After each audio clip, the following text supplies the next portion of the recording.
Muy buenas, gente. Antes de empezar con la tragedia griega de hoy, un favorcito rápido. Si os gusta la tecnología, las historias de empresas y ver cómo David se enfrenta a Goliat, dadle al botón de suscribir y a la campanita. No os cuesta nada y a mí me ayudáis un montón a seguir creando este contenido. Mil gracias. Ahora sí, agarraos que vienen curvas. Hoy vamos a hablar de cómo una empresa que estaba en la cima del mundo se estrelló de una forma tan espectacular que parecía sacada de una película de Hollywood. Hoy toca la segunda parte de la historia de AMD, la caída a los infiernos. Si visteis la primera parte, sabréis que a principios de los 2000, AMD estaba en la cresta de la ola. Le estaban dando una buena paliza a Intel, su archienemigo. Tenían los mejores procesadores. El Athlon 64 era una bestia y todo el mundo quería uno. Parecía que nada podía salir mal, ¿verdad? Pues digamos que tomaron el manual de cómo arruinar tu empresa en 10 sencillos pasos y lo siguieron al pie de la letra. El primer gran error fue una compra que, sobre el papel, parecía una genialidad. En 2006, AMD decidió comprar a TI, una de las mayores empresas de tarjetas gráficas del mundo. La idea: combinar sus procesadores con las gráficas de ATI para crear superchips. Suena bien. El problema: pagaron una auténtica millonada, 5.400 millones de dólares. Para que os hagáis una idea, en ese momento, AMD valía en bolsa unos 5.600 millones. Se gastaron prácticamente todo el valor de la empresa en esa compra. Se endeudaron hasta las cejas. Fue como si tú, para comprarte un coche nuevo, pidieras un préstamo por el valor de tu casa, tu sueldo de los próximos 20 años y la herencia de tu tía abuela. Una locura financiera. Mientras tanto, en el laboratorio se estaba cociendo otro desastre de proporciones épicas. Los ingenieros de AMD estaban trabajando en una nueva arquitectura de procesadores que prometía revolucionar el mercado. La llamaron Bulldozer. Un nombre potente, ¿verdad? Sugiere fuerza, potencia bruta, algo que arrasa con todo. Pues bien, el nombre fue lo único bueno que tuvo. Cuando los primeros chips Bulldozer salieron al mercado en 2011, la decepción fue monumental. Eran un absoluto y total fracaso.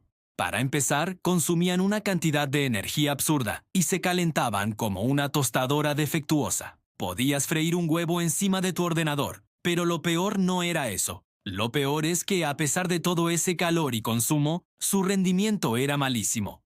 Eran más lentos que los procesadores de la generación anterior de la propia AMD. Y por supuesto, no tenían absolutamente nada que hacer contra los chips que estaba sacando Intel en ese momento. Y aquí es donde entra nuestro villano, o más bien el competidor implacable, Intel. Mientras AMD se desangraba con su deuda y sus procesadores estufa, Intel no tuvo piedad. Vio la debilidad y atacó con todo.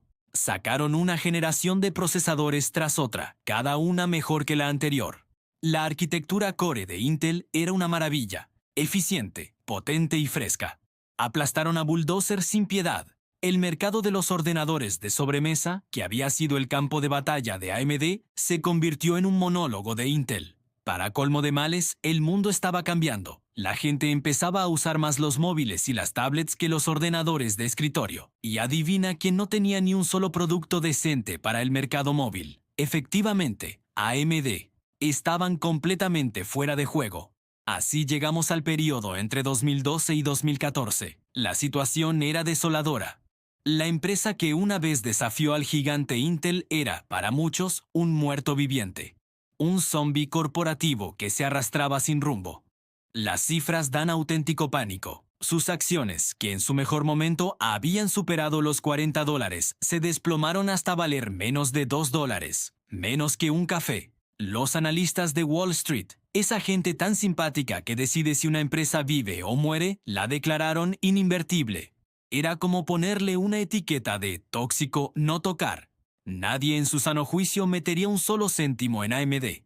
La situación financiera era tan desesperada que tuvieron que tomar una medida humillante. Vendieron su propia sede central, sus edificios de oficinas en Austin, Texas.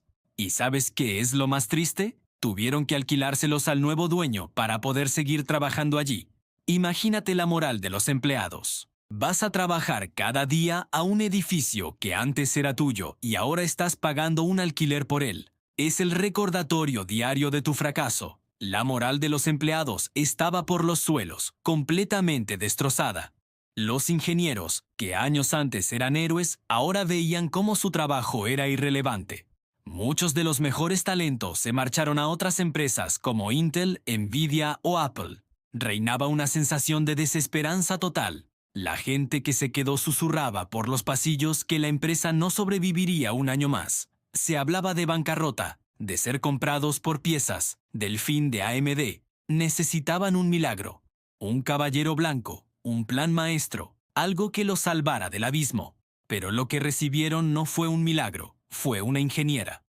En octubre de 2014, en el momento más oscuro de la historia de la compañía, la junta directiva tomó una decisión sorprendente. Nombraron como nueva CEO a la doctora Lisa Su, una ingeniera de origen taiwanés, experta en semiconductores, que llevaba apenas 2 años en la empresa. Era la primera vez que una mujer, y además ingeniera, tomaba el timón de AMD.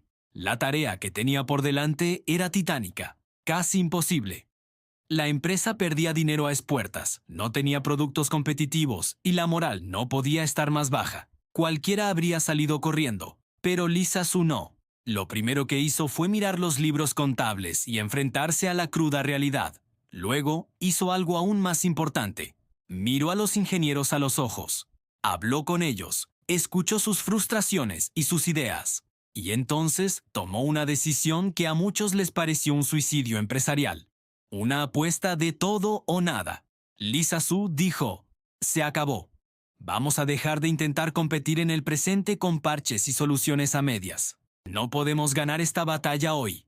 Decidió abandonar la lucha por los mercados de bajo coste y corto plazo, donde AMD intentaba sobrevivir a duras penas. En su lugar, apostó todo, absolutamente todo, al futuro.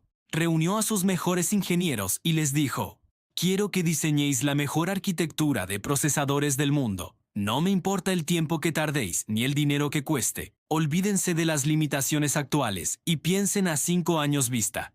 Vamos a crear algo que devuelva a AMD al lugar que le corresponde.